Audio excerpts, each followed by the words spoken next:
I have been looking forward to this day. I proposed this to Eliot because watching what you're doing, I'll address you, but also all of us, we need to know this because watching what Eliot's been doing with his press, it's been astonishing and exciting to me as somebody that I love watching things emerge and people, get to their feet and start rolling.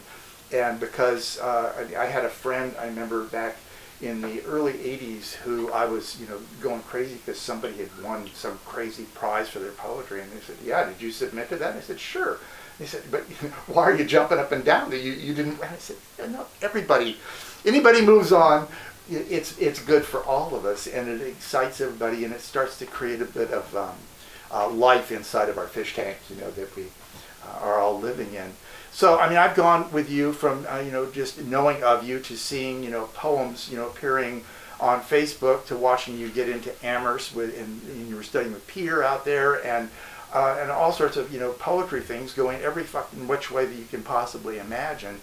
And all of a sudden you would start to see you get hold of all that work that you were doing, and it was just breathtaking when you did. And then I started seeing your books. I think you handed me a pile of them at the bookstore one afternoon, as we're all doing, and the books were just beautifully made, and they weren't something that was knocked off or not thought about. And then suddenly you're proposing to have a press, and which is no small thing. We've watched Dan Bouchard was with Bill Corbett when all that started up at Press Wafer. You weren't? You were. I know you were there, but you were. We're working with Bill and talking to him and designing things and on and on and on. It's no small task to take up, and it can be not only daunting, but it can be just brutal from time to time. And as we can all attest, I remember Mr. Torra getting a letter from somebody that had not even submitted to LIFT saying, why haven't you asked me for poems? And everybody's sitting at the table going, what's going on here? But it's no small thing because, and that's what I was stumbling towards.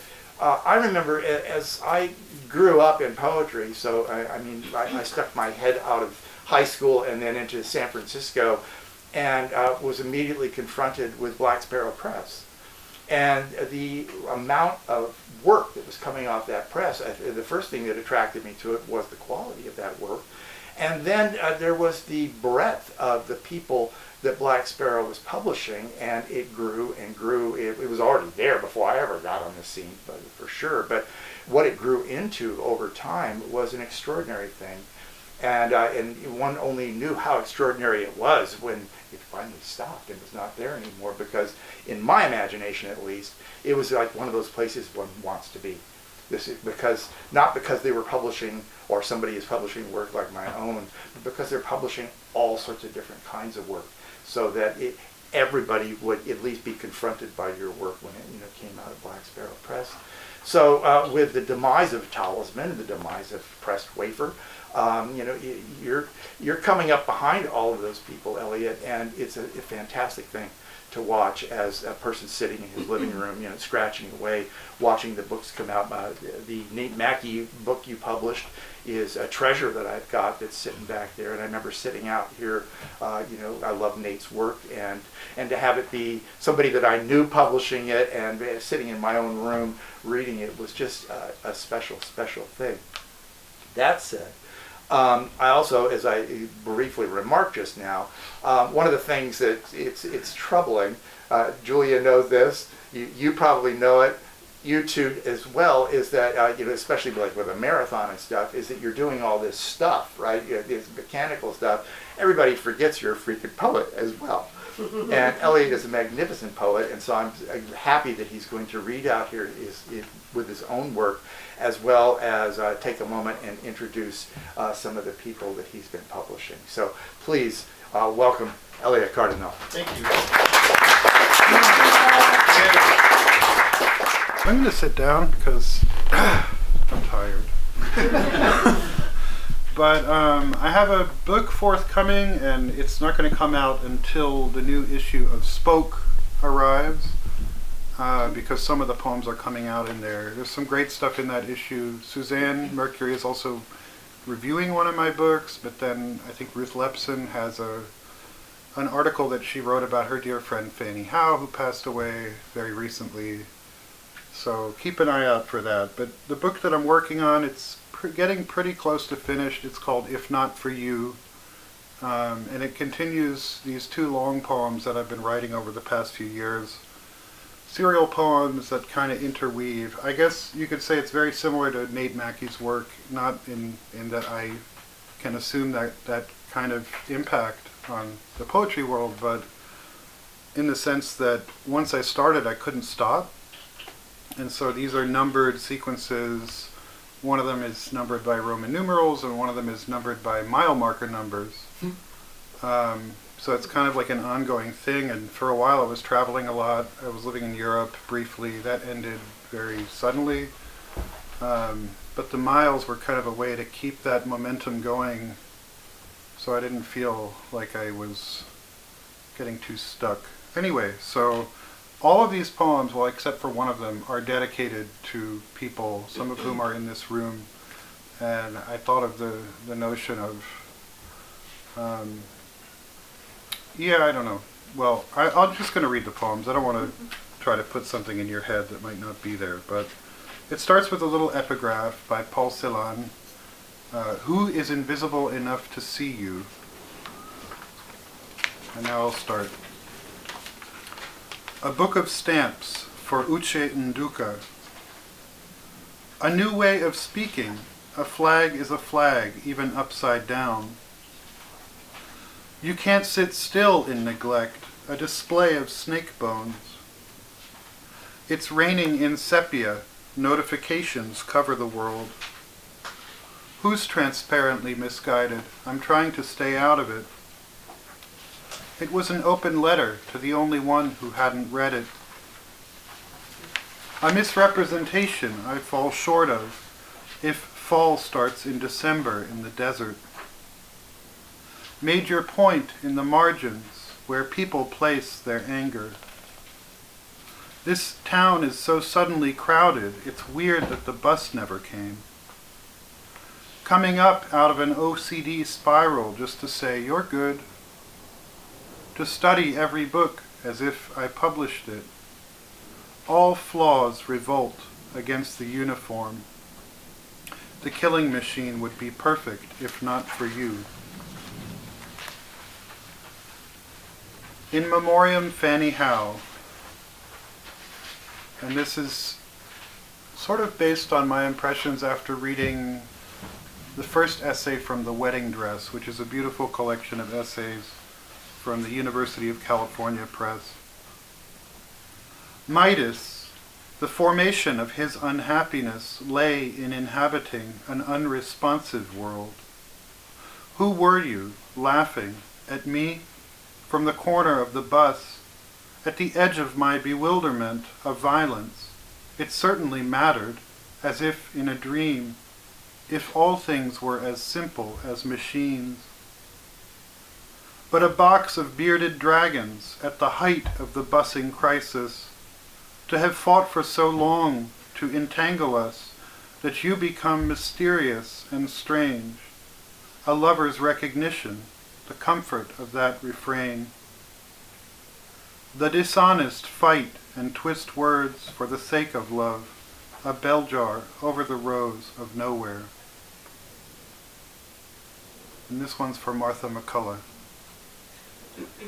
L'embarras du roi, a rich embarrassment, stealing a stolen country, this side of the face-hugging liberal retail mask, a celebration of what, I ask? To put it on the line, more than rob the Louvre.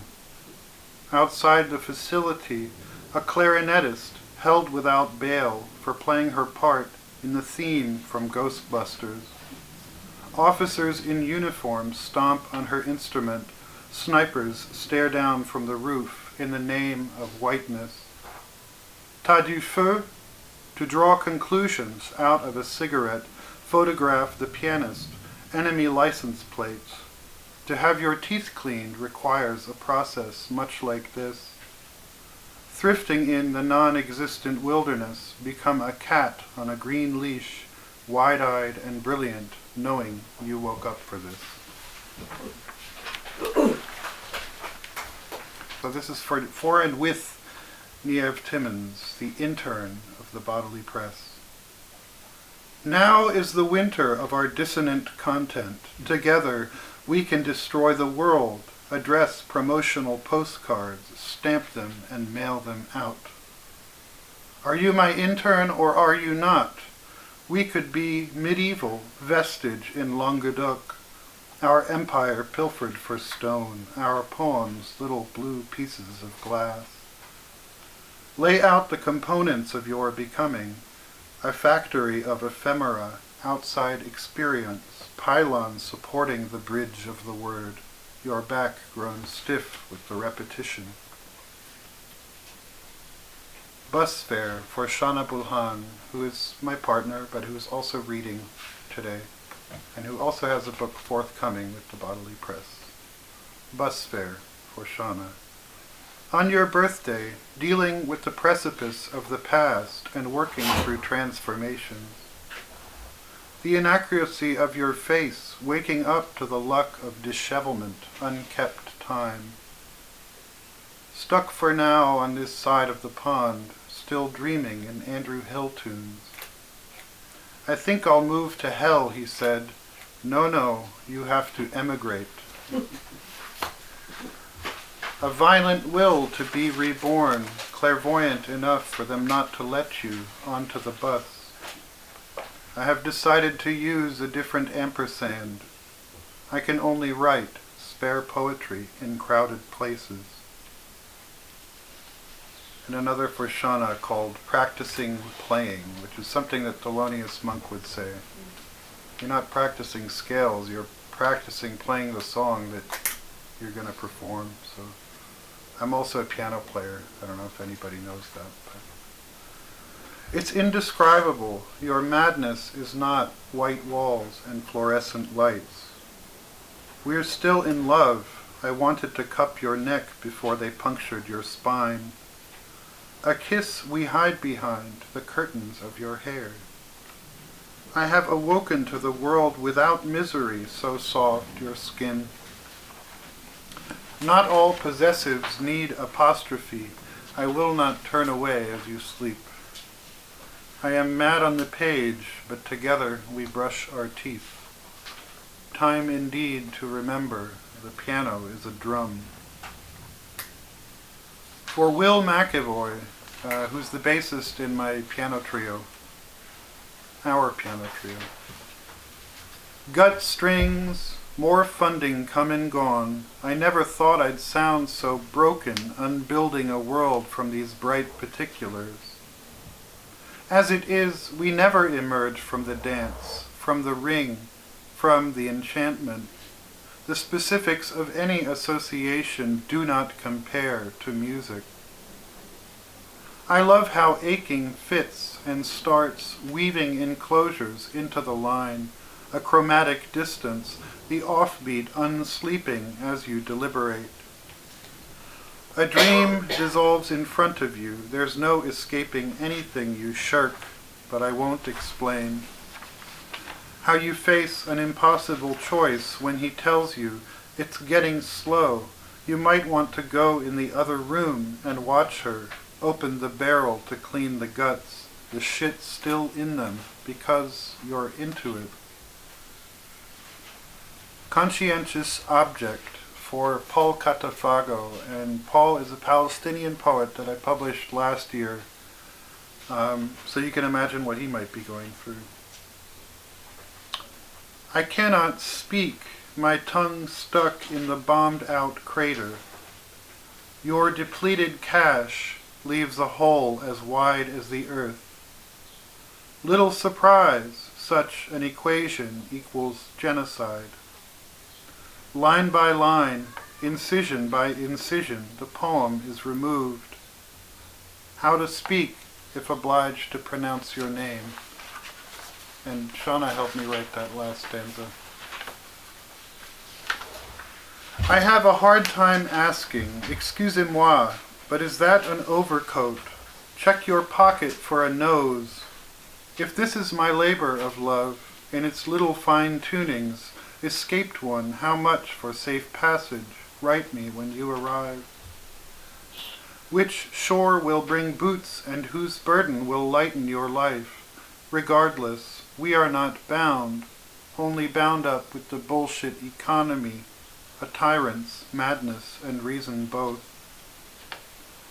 For Kavar, who is a poet and disability rights activist in the mad queer community, a friend of ours who's also edited journals who have accepted my work, and they're really cool. Early on, hoping that anger would alter the very fabric of things unchangeable, and the argument that I otherwise might have destroyed things completely. I see a man out front, agitated, muttering, holding a book. I wouldn't mind if he stole it, it's just that he might be getting in people's way. Later that night, you said we are guilty simply in reading your work. I would add we are guilty of turning away in spite of it. Kavar is to dig. There was earth inside them and they dug. The hole is getting deeper. For Heller Levinson, 3 20s, 4 10s in a wad when he shakes my hand. To fund the revolution. I'll make sure to put it right in my wallet, we laugh, holding space to the brim. We will also be holding an unconvention at the end of May. Will you participate in lieu of absence, whose presence is steadfast, consistent, constant, contingent all the same?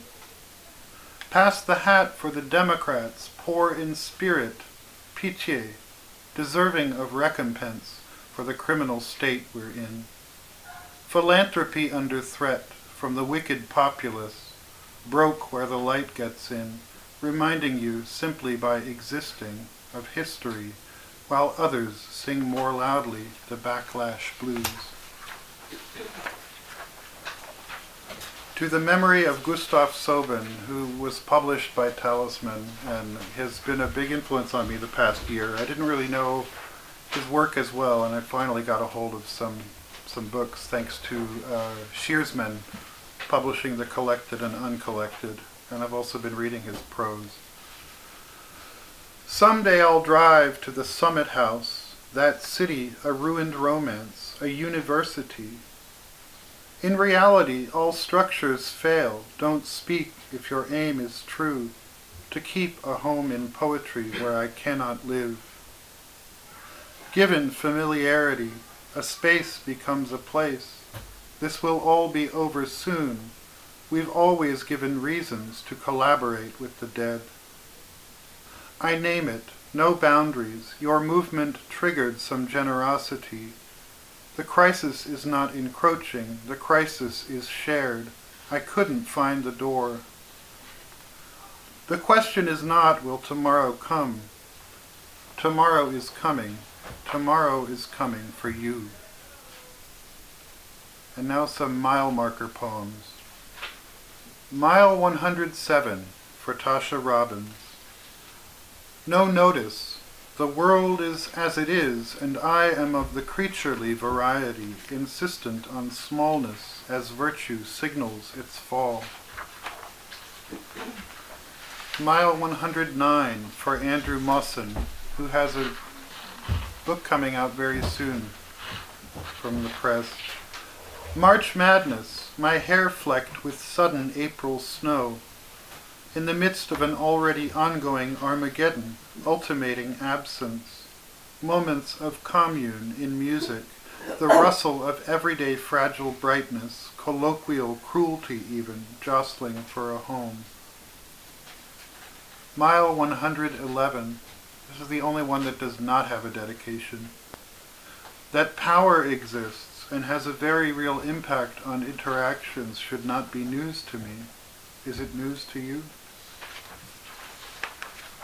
False Rhyme for John Phillips. There's not that many more. A black rain falls in view of my bewilderment. False refuge, protest fogs the wound of my own complicity. A perfect foil for this war of choice, my dissociation. I enlist the draft so as to leave unfinished. Mile 117, to the memory of Renee Shah. At last another step is taken. My legs grow heavy with rage. They don't belong to me. Mile 118, and this is an abecedarian for Jim Dunn. All before citing derivative eloquence, forgiven genuine haranguing in judicious kernels, laughing mostly, nuanced omission, purported query, revisionist slip. That unconscious ventriloquy, well worth exposition, your zenith. Mile 120 for Deja Carr. Asymptotic madness, am I broken just to realize this frail memory? To stagger in mute prospect, vertigo of new identities, to live in a world of blank slates, victim and abuser both lose time. I'll practice Bach, wander the mountains in a psychogenic fugue. I live to tell of it. And this is the last poem. It's another one of these poems. The only poems with titles are these little series of miniatures, kind of separated by a bullet. And that's kind of a nod to Uche Nduka, whose book came out last year. It's called To Umber, and it's just tons of tiny little poems separated by hashtags, which is very funny. General contribution for Uche Nduka. It isn't revolution just because you pass us good information along the way. The Allied and Axis powers both had a vested interest in an ethno-state. What I owe you now might come back to haunt us both. In the 60s, did the music get under your skin? Enough with the Cold War logic. This was never a nation that just happened to commit some crimes. The dog stares into your eyes, looking for some equation. We are in love with the careful pleasure of being in love. Thank you.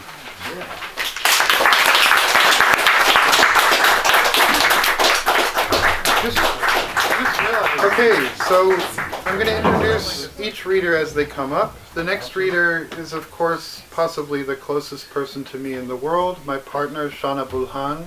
Shana is, I don't know, an incredible poet. We were in the MFA together at UMass Amherst, where we both studied with Ocean Vuong in a class together. Shana is in the midst of a PhD in communication at UMass Amherst, and their work mixes poetry, archives, autoethnography, collage, cultural studies, and they're an incredibly brilliant, talented poet as well, and also the love of my life. And I don't know, I'm not doing a very good job of introducing her. Okay, but anyway, please welcome Shana Bulhan.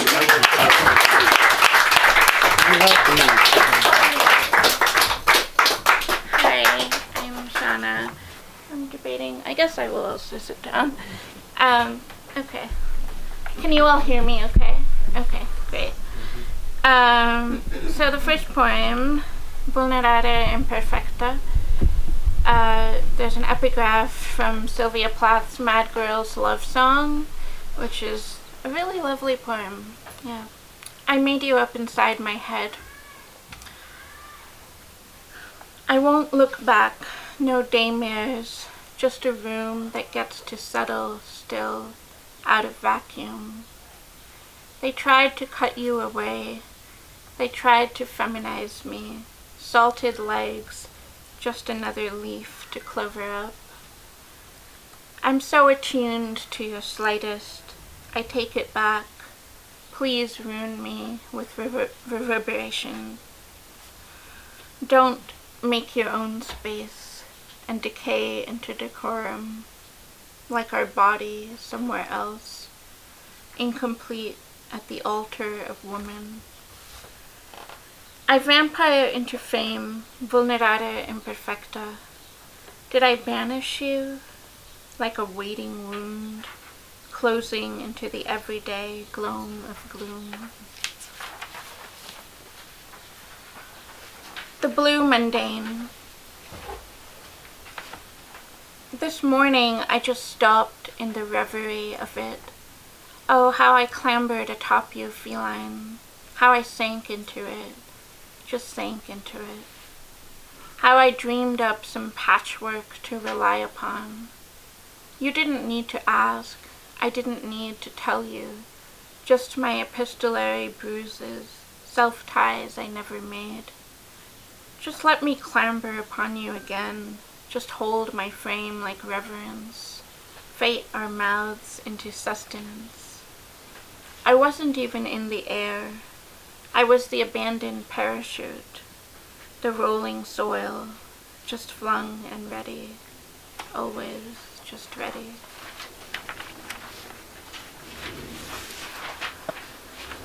This poem is called Love is a Living Time, which is after Amy Winehouse's song Love is a Losing Game. At the piano, your miscreant heart speaks my lonely language. What carceral scar of history did you break through to come find me? I want you to want me, red out of the spine, smeared across your every poem. For I do not wither in my wading across the flagrant rune. I only sublime my sky. Or fer achanak, for you I'd flame alive.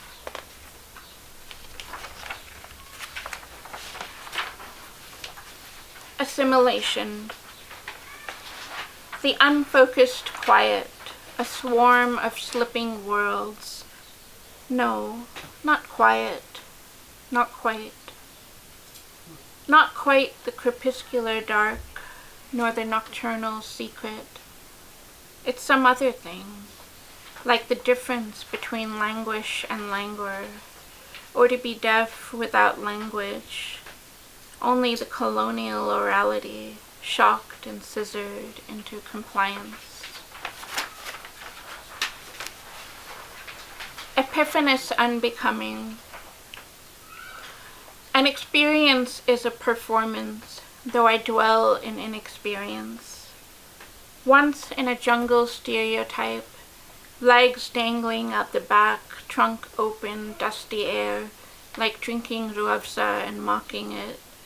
I remember myself only in snatches, as if romantic, as if gone. Regardless, ahistorical, boundless, winding me down, all clouds of winds, glimmer or truth of youth. I'm afraid and just aching, agonizing to bloom. Instead, I'll shy and stumble. You'll see, here I am salivating in deference. Still, I'm skeptical of your towering world. Disillusion me. 1. You asked me to spell it out, defend my thesis of trauma, but I already did, some other where. I remember and I don't. I document and I can't. Doesn't matter. A slap is a valence, and I do love to be slapped. Still, I concede some concealment as I shudder against the pink of techno-embodied research. And who's to say whether the water of my eyes is technique or practice? 2. Let's say I'm in the field, or that the microscope has morphed my eye into an assessor. Am I machine? The fabled apple like metal struck through the brain? Am I human? The grass as pestilence? a persistent risk of dirt made epiphany. I shy of certain touch, the ever-ballooning threat of enteric entanglement. But say we'll fight against beleaguerment, lean into languor, and yet the fight becomes its own besiegement against the sky of you inside of me, an illusion of time before we succumb, lonely in the wringing out, worn to waste. And this is a prose poem, so really it could look quite different depending on how it's printed. Libertine. I am still learning for you to convey in gray, to allow the ambiguous made tremulous, the quiver of chord, the agony to crave and qualm. Yes, I plead, and yes, I dare again, again. Grotesque is the name of this darling hope. To love someone is after all a relationship of faith. I come to you in my grunge, fingers trolling ears moist with technology. I glamour the masculine in red. There is no collapsing to be done with 14 years. A rose petal excavated from the gutter of my bed. I'm waiting for my wit to testify. I have evidence that you were real in this aftermath where we pretend that I have a choice. An iridescence of concealment, you sculpted image out of either. There is only so much space. The confession lambasts its litany. Finally a wound I can disclaim and call it your name. But there is so much in either, such a drowning of digitality. Do you bloom in their kitchen? Will they eclipse your cater wall? You serve me a ramble as if the months have disappeared, as if I am still your patient pupil. Here are some anchors for lovers. Kierkegaard camaraderie, eros and agape, a bright red spatula, glossier lotion and lip balm, Ticonderoga pencils. It's all here, my reluctant retrieval, fool that I am. I'm on my way to work, to ketamine, to my paramour. If there's one similarity, let it be of intrigue, of the mystique of Bougainvillea long past, swings in Bombay, or Zilly in her compartment, fallen as tiny cat boxes do. Oh, how you tolerantly demurred my impudent claw. Bob Dylan reminds you of her, but Bob Dylan reminds me of you. I'm urgent in my blatancy, pliable and temporary. Grab my face with your whole hand. There's no other way to write about war. We're forbidden the palace of conversation. Your fingers smear me into a permissive gray haze. Maybe I want to be stunned into refusal. I'm an ocean blooming its altars of delirium, just a vacuous and familiar whole. Revolve and cohabitate, a sure pretense of instruction. It's mucky again. We've slapped each other all purple and green. The Occident is anything but a malfunction. Tell me you're my despondent rose. Did you triumph, or did I just slip into the script of my safety? I return to the waiting kelp, malingering and fungible. I ensconce myself in my tower of regret. It's a mockery to decide. What use is the cloak of we? This is how we met, right? No, it was the one time I went to Pasta y Basta.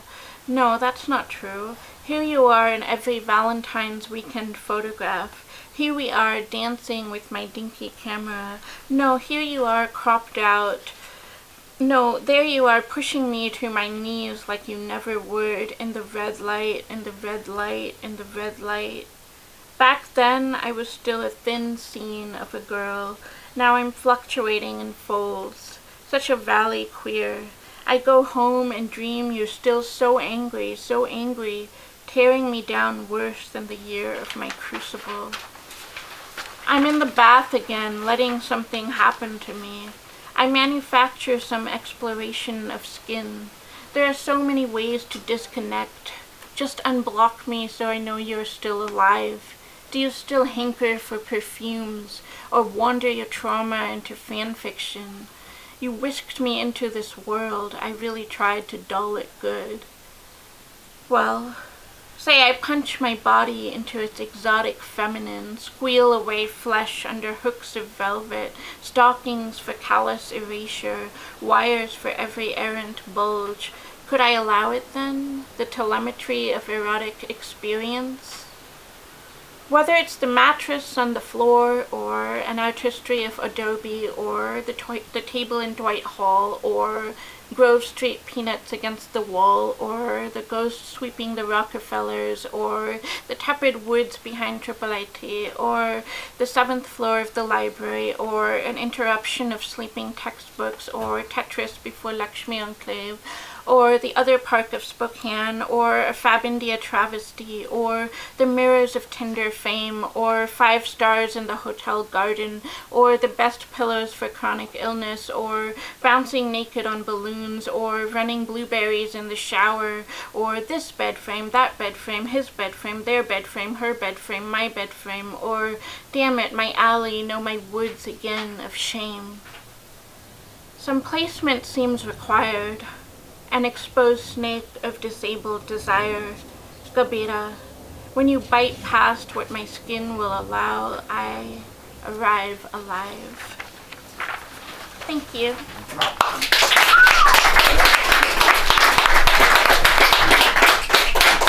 You see what I mean? Okay. Thank you, Shana. That was very amazing. Thank you. Jim Dunn and I were introduced by my former poetry teacher, Ruth Lepson, at New England Conservatory. And I met Jim at a panel on the life and work of John Wieners, along with Garrett Lansing, Fanny Howe. I can't even remember who else was on the panel at this point, but Jim was immediately very kind to me, and we did stay in touch a little bit, and more so as the years went on. And Jim was really supportive of my early work, which, not that I guess I'm still writing early work. I don't know.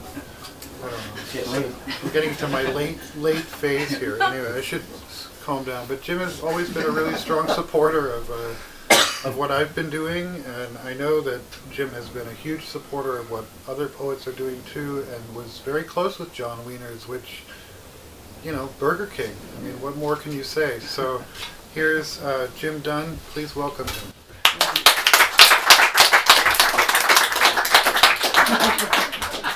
So I'm going to read a weird poem. This book is actually, it took 10 years in the making, all Abecedrian poems.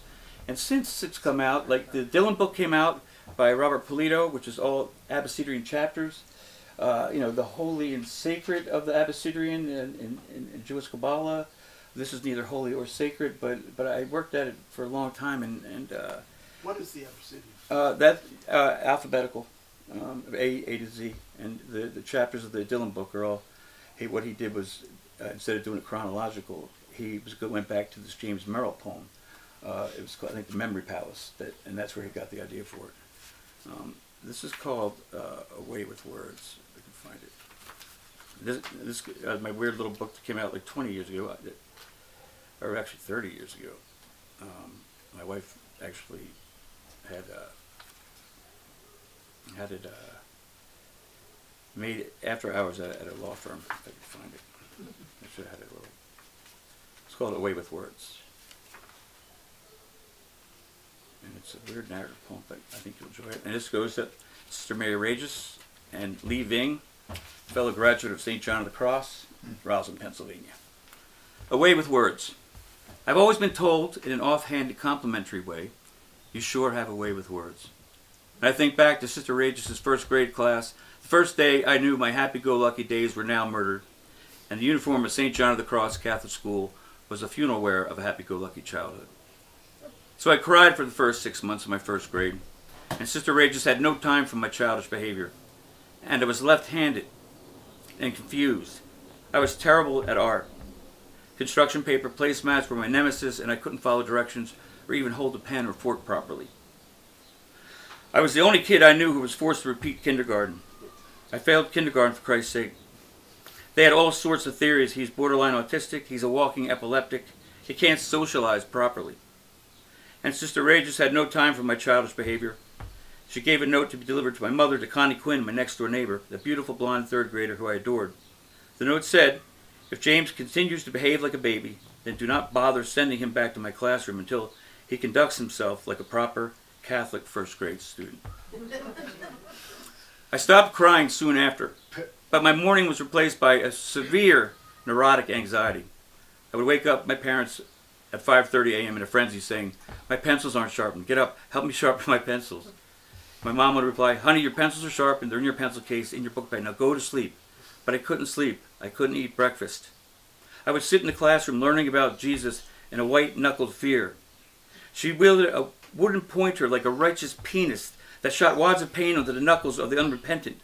If you put your hands in your pockets, she'd assume you were enjoying an evil pleasure and doing the devil's work through holes in your pockets, then wham, across the knuckles. If you didn't respond loudly and respectively in greeting the school principal, Mother Superior, then wham, across the knuckles. If you lingered in the boys' room for more than 3 minutes, she'd come in after you, with the hate of one who has never known love. Then wham, across the knuckles. So, it was on a day like all the rest, with all the usual fears and repressions, that the class was tasked with writing short poems about letters of the alphabet. I was charged with composing a piece in celebration of the letter K. So it was on a day like all the rest, with the usual fears and repressions, that I was ordered by Sister Regis to stand at the head of the class and recite my ode to the letter K. And I knew I had created something beyond my limitations. I knew I had created something that made it just a little better. I stood short and read the first piece of poetry I ever wrote. K is for the kicking kangaroo. K is for the kicking kangaroo who kicked himself straight out of the zoo. You better watch out. He kicked me and he'll kick you too. And when I finished, there was no wham across the knuckles. When I finished, I felt less left-handed, less confused, but I was still a nervous, anxious little Catholic boy. When I finished, I didn't have to convulsively suppress the urge to break into tears, which had always been a constant struggle. When I finished, Sister Regis did not raise an eye from her grading book as she made a notation with a red pen, and she said, "Well, class, that was very good. James sure has a way with words." And I was so pleased and proud that I smiled and shyly shoved my hands into my uniform pockets, and I never saw it coming as a wooden pointer slapped down hard across my backside. Yeah. Thank you. I don't read that poem often. It was really all true. So what I did over 10 years, I wrote these alphabetical poems, which are with the epitaph by John Wieners. If I cannot speak in poetry, it is because poetry is reality to me, and not the poetry we read, but find revealed in the estates of being around us. John Wieners. For Fanny Howe, whose magic remains in the majesty of her work and in the warm memories of her friendship. A bee. A bee catches daylight, entrapping flowered glazed honey in joyous kettled luster, making noises of pure quiet, reverberating, singing thrushes under violet windows, exulting yonder zen. Always been counting days enlisted for God's help. I just knew love meant nothing. Oranges peeling quietly represent subtle tribulations, unmet vigorous wishes, exact year zodiac. A battered champion. A battered champion declared, enlightened fists glow heavenward, invoking jousting night's lament. Mercy notice of paradise. Quiet rendition softly transmitted until vast worlds exude youthful zest. There's a tiny one, sadly. A billion cops. A billion cops deployed engaged for general harassment, inciting jackhammer kisses. Laced moon, nightly oozing prayers quickly returned. Sun-tinged ultraviolet waves, X-rayed yellow jacket zinger. Aliens beware, cats defend. Enclosed fears, Gnostic heavens, inglorious, joyful, knitted lattices, made not of petitions, quakingly recited slowly, then unsaid vows, wishes, extinguish yelling zeros. Angels blaring clarions, deafening ears for glory's holy intercession. Jazzy, kinky love music, nuance on purpose, quasi-restless stars turn ungodly, velvet wolves exiting yakety zip. Approaching bears carelessly dipping eagerly for glorious honey inside jugs kicking life's music naturally, oracular pronouncements, quintessential rebuttals, silent tones under vibrating windmills, exclaiming, "You're zany." Oh, Angry Bull's Cadence. If you're ever in Gloucester, there's a great artist at the Gull, and she did the cover. Her name is Alex Stroop, and she's a really great artist, and the cover is beautiful, as you can see. And this is the title poem. Angry Bull's Cadence. Angry Bull's cadence, dancing in rage, furious gallop, holy injuries, jinxed killer looms, measuring noon, obscure pillars queering, rolling space, time umbrella, vested women excitedly yip, zowie. There you go. A couple more. I'm not going to read them all. There's 20. Oh, there's 26. It took me 10 years. I might have told you that. As below, candles drip eternally, feigning glorious holy insinuations. Jack-o'-lanterns mystical, neon orbs pulsating, quintessential reflections shine true. Universal vox wailing excessively, yodeling zippily. A brutal circus death. A brutal circus death exposed, flamethrower guiltily hollers, "I just killed laughing mimes, not over puppetry, quite rather selected to undermine vicious whistling extortionists, yee-hawing zebras." A black cat dancing erratically, frightened, going home and jolting. Gabe. Oh, it's Gabe. A black cat dancing erratically, frightened, going home and jolting kicks, licking mossy necks, oral, plural courts, rotating suns, tilted undulating violas, wishing ecstatic yellow xanthidias. And a couple more. Angels billowing cloudy delights, enveloping falling gnomes high in Jehovah's kitchen. Laughing moons navigate open passages, quaintly rambling streets, universally vacant, warehouses expanding yesterday's zoomers. A brown cow declares every feel-good howling instruction, just kick lightly, most nobly, or pray quietly, remembering shady trees under various willows, exciting yesterday's Zen masters. I try not to repeat too many words, but I now know I did. A blazing candle defies effervescent flames, glowing holy intercessions. Jesuits kneeling long meditations, nodding obediently, penance quested, repentant silently, triumphantly, uncovering votive wishes, exultations, youthful zests. And last one. Always be calm. Always be calm. Don't ever flinch. Go home instead. Just know, light many nights of pleasure, quakes, reverberating, sensual tremble, undulating vibrations, warbling, excited yard birds, zestiness. Thank you. This is a poem. I have two poems for Fanny, but this is called The Most Mortal Part. The library of pigments, 50 colors are toxic, yet very beautiful. Jars of vibrant rainbows of every hue imaginable. Vermilion, made from ground toxic mercury sulfide. Indian yellow, made from the urine of cows fed only mango leaves. Tyrian purple, made from once royally expensive mollusk excretions. Ultramarine blue, azurite, malachite, rose madder lake. Kermes, a red dye used by ancient Egyptians, made by crushing lice that lived on oak trees. Turkey red, made in a tortuous process involving mixing the roots of madder plants with sulfonated castor oil, ox blood, and dung. Mummy brown, made from actual mummies ground into powder for artists and cure-alls. Orpiment, so poisonous it was used as an assassination tool in ancient times. For some, the beauty outweighed the danger. Transmutations, bubble pop, repetition, reorganize, visualize again and again. Pop means people. Pop means color.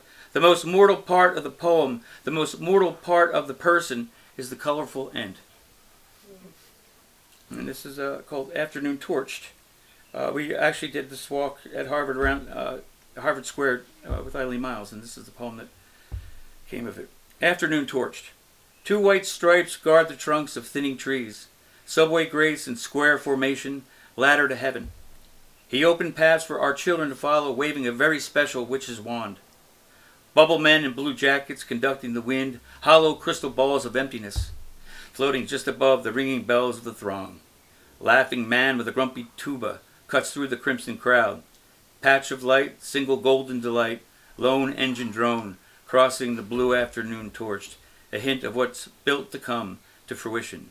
A white streak of parallel time trails the inevitable shadows in transit on the windy water. And this is for Bill Corbett, our friend. I was on the beach when I found out that he passed away in Ship Bottom, and I got really caught up in the numbers, and you'll see why. My friend Eric is starting a press up in Maine, and is making a broadside of this poem, among other really great stuff he's doing. 1 in 8. I was wading in the ocean waters in Ship Bottom, New Jersey, when I heard in the tide, in the waves, Bill Corbett had passed away. It was 8, 10, 18. The numbers stung with a sinking feeling of loss. 8 and 10, 18. 18, 1, 8, 1, 8, 1 and 8. 9 and 9 take us back. A solitary figure in infinity. Crazy 8s and the missing 1. Carry the 1 through the maze of 8s. The Hebrew word kai, meaning life, has a numerical value of 18. Joseph Heller, originally titled Catch 22, Catch 18 for the Hebrew significance of the number. Ulysses has 18 chapters. There are also 18 chapters in the Bhagavad Gita, which is part of the Mahabharata, which has 18 books. The tarot card 18, the moon dripping tears. The Virgin Mary appeared holy to Bernadette a total of 18 times. 18 years ago, Bill toasting John Wieners at 9 Columbus Square, champagne and the caviar, raising glasses to pressed wafer, the body of Christ, the perfect circle. Seamus Heaney sneaking in, leaving a bottle of whiskey on the table. John smiling uncomfortably in his winter coat, dreaming of 18 sailors to take him away on fair winds and following seas. Bill removed his glasses and looked skyward. Shocked when we last met in the Hammond Castle on 2/24/18/818 to celebrate the pure light passing of Garrett Lansing. Bill's body broken, his whisper waned as we hugged, and he slipped the last press wafer into my hand. All right, and I'll end with this one for Fanny. I want to thank my friend Clay, great poet, and putting together an anthology of poems inspired by Frank O'Hara's Having a Coke with You. So this is called Going Through the Secret Door with You in memory of FQH. Your sweet, tender, timbered leprechaun voice a charm. I wanted to smoke your soul for good fortune in my dreams. You were standing in the corner of an Irish rose garden amongst the verdant hedges of monstrous proportion, tiny but tough, laughing like a broken garden hoe with an eternal quivering voice. I was sadly surprised to see you. I shouted, "Are you all right?" You said, "Yes, but you never come to see me since I moved to Monastery Mountain." I hugged you harder than permitted in dreams. My tears fell skyward, watering a singular star that was drowning in the dark waves of space. Swimming across the Charles in commemoration of Creeley, you stayed dry and clear-eyed. I swam hard towards domes and duck boats until the harbor police stopped me several hundred smoots short of the shore. Your laugh from the dock was a bird on the water, a cormorant diving down in delight. You confessed during COVID that there seemed to be a secret door in this city, attached to an invisible palace of unspoken devotion. You silently invited me to kick out the door jambs with you. Visited by rabbits, we sat wrapped by the holy hum of afternoon. We stood fast at the fog, fascinated by the library of pigments, each color calling out to be splattered upon our white wordless poem. I was armed around you. We opened fire in our hearts. It was tended by 10 tiny tarantulas. We walked the stony paths of Dogtown on the bright flame of a day. We stood where pirates prayed and where bullfighters waved flags. We saw boulders that believed they were babies and heard their cry through the thickets. We landed on the North Shore in search of Harry Crosby's black carnation. We walked the grounds of the hothouse where flowers burst blooms like angry dirt bombs. The brick walls collapsed in reverence at the feet of the apple trees. We saw the ghost of Harry, blessed and beautiful, in his Bugatti, revving to rocket to heaven. We met in Ireland where we did a jig on the jug handle. I drove like a wounded saint on the narrow, insane country streets. The Abbey was deeper into the history of the surrounding trees than we had estimated. Still, we found you in the garden, down the winding path of prayer. Your hallmark stamped stone was postage paid to send yourself to justice. Thank you.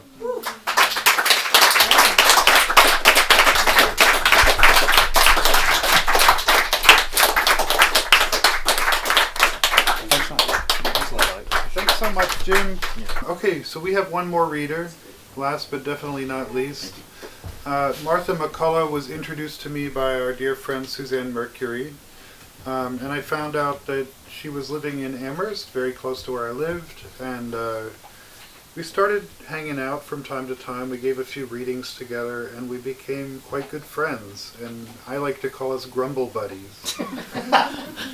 We're both book designers, and I love poets to death, but we all know how poets can be.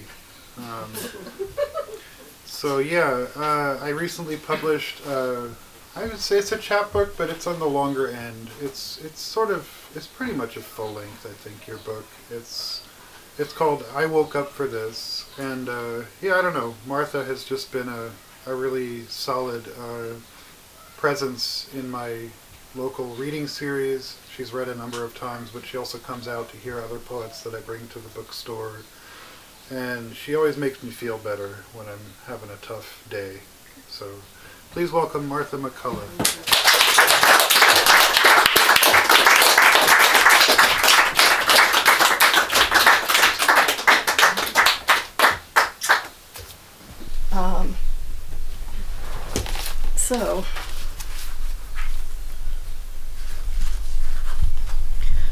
The first part of the book is about the angel of history, and I'm going to read a couple of those poems. I'm going to take these things out. Angelus Novus. Under its stare, one doesn't know oneself. Its sign is the starless orphan, the loneliest planet. On a plane of permanent emergency, assembled stick by scratch, a tottering house, one you could laugh down, windows empty. The angel resembles a mantis, stepping slowly to avoid a bird's predatory eye. The bird is time. Chiaroscuro. Visible from a great distance, probably from space, the colors of shallows, of depths, the narrow band of the habitable edged with light, growing thinner, the angel upset by everything. What was real, what ought to have been real. We roll toward another night in the world's shade, like a whale rolling down into the dark, pursuing luminous scraps, ghostly medusae, trailing wavering threads, after the flood, the wreckage. Fault-finding tour. This new angel, still nameless, described into being, sleepless, dutiful, winds up the tight spiral of history, smoke rising, turning like a spindle, like a TV time machine, the clacking wheel pausing for each new version of a bleak moment, so you can really feel the disgrace. Refugee. With each step, it becomes more clear, the pursuit dragging at him. He feels time hurrying, but not towards salvation. From the summit, looking back on a theater of monsters, no comeuppance in sight, the whole terrible shape of it, he feels himself becoming salt.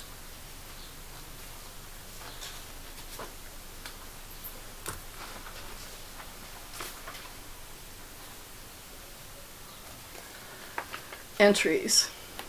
We hurry through the local ribbon of cold clouds in the constellation Lynx. Our courses weave disturbing spirals. We fall and fall, pursuing the sun. Change me, empire of night. I feel the soul moving in my hand like smoke, almost adrift, a ragged web subject to vague airs, between it and me, what I knew and what I thought. A dark animal condenses out of the dark, shape unlit in a field of fireflies, listening just past the edge of doorlight. What do I care if you never read this? I only want to outlast certain monsters and to intend whatever is to come, violence or nectar. surveillance. This has an epigraph from M.R. James, from The Malice of Inanimate Objects. A puff of wind raised the kite, and it seemed to sit up on its end and look at them with two large round eyes painted red. A bird reads menace in blank moth-wing eyes. You too feel the weight of a stare, like a blow or caress. Farmers in tiger habitat wear backward-gazing masks. In the western forest, loggers paint eyes on the backs of their hard hats. Overhead, a camera blinks, turns to follow you slowly. Try wearing your glasses on top of your head. Maybe someone is watching you from space, secretly falling in love. Fortuna.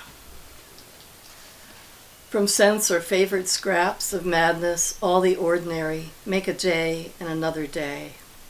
Doomsday fish wash up, prophets of new trouble, disturbed in the indigo where they swam, upright like silvery saplings. Now their huge, bewildered eyes stare at nothing. We come and go on a breath. I have looked into the matter.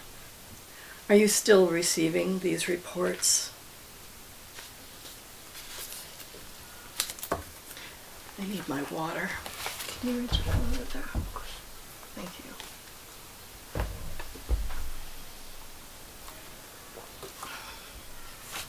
Always the Schaden, never the Freude. This is Kali Yuga, no time for the merely glum. Leaning against my own hard edges, wedging the door to keep out monsters. Listen for it. Clown car on a downhill slide. The seething caldera bloops a welcome.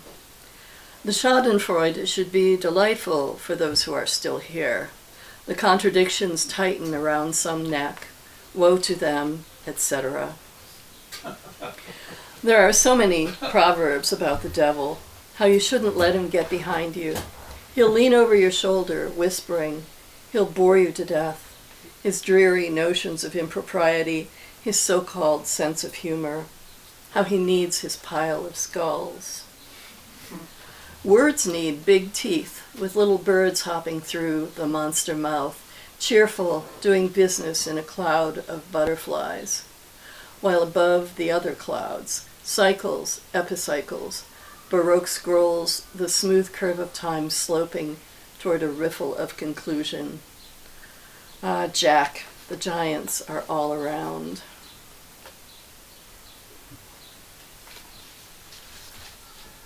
Let's skip that one. Final girl. After the flood, I'm pretending I know what's what. In the gloom, we mistake each other for zombies. Listen for helicopters counting down the storm. Wedged in the crotch of a willow, I paint my nails to show nonchalance. Eyes glitter in the shrubbery. How simply the worst happens. Twist an ankle, here come the feral hogs. I hold my phone up to the light everything is made of, the screen blank. In a town of ghosts, damp, dramatic, refusing to leave the stage. I'm not that person who gnaws her own arm off to get out of the trap.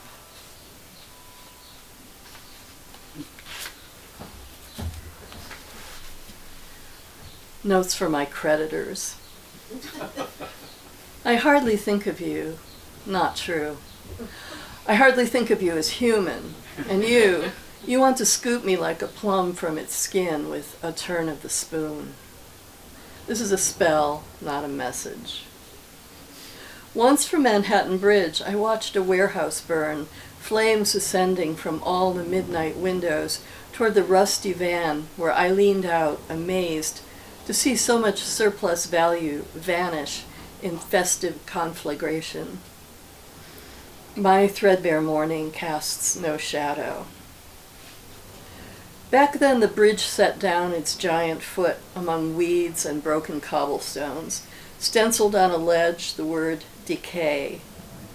Trees of heaven grew straight out of spalled brick walls.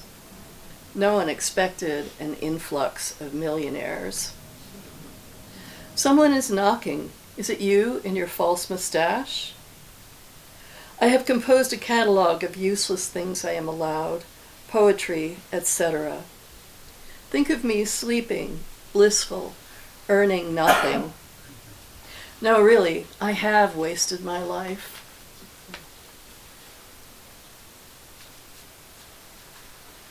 Folktales of the aftermath. So many years I spent among the animals. What monsters we were in those days. Someone always devouring the sun, pursuing the moon for the day's bite. Sharp antlers, razory hooves. God of animals balancing thumb-sized hearts. Who taught the shrike its trick?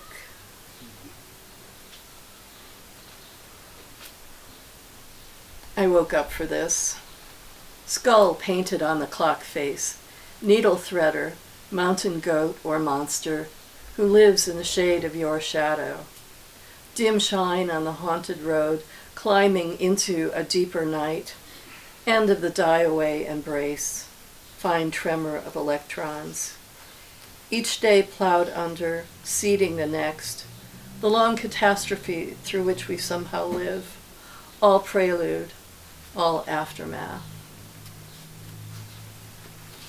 I'm just going to read two more. This is the last poem in the book, and then I have a new one I want to try out on you. To poetry. When the Demon King pops up through his trap, I'll regret my failure to love you enough. I can't expect you to save me or help at all against the fires, the cartoon fiends with their beaks and tails and second wicked faces. I can't hide in your music. It melts away, hissing quietly. This poem is the house I haunt, an undersea lake, a sunken forest, unbreathable cloud. This poem is a secret society. I am the only member. I have forgotten the password.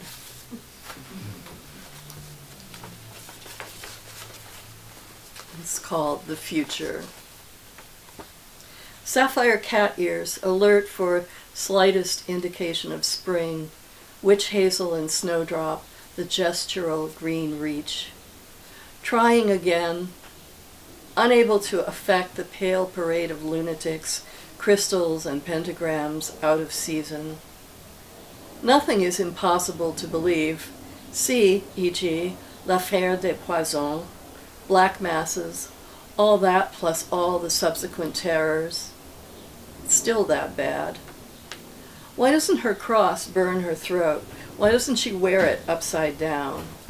Dear jury of idiots, everyone who said yes and now never said yes and was always against.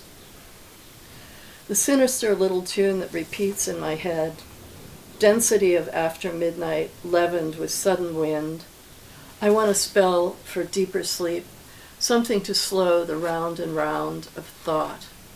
Far away a plane falls from the sky, far away houses burn, far away children. Complicated dream negotiations, a wheel creaking, rise and fall, sweet sour hurdy-gurdy, escaped carousel horse, goggle-eyed baroque. Thick syllables carried off to the drowsery. Almost awake, you heard your name spoken in a voice you almost knew. Night giving up, but not quite. Thunder frightened the woodpecker into silence, or it thought, let the sky do it. From inside the house, I love the rain, how the heavens open, the earth sighs. Thank you.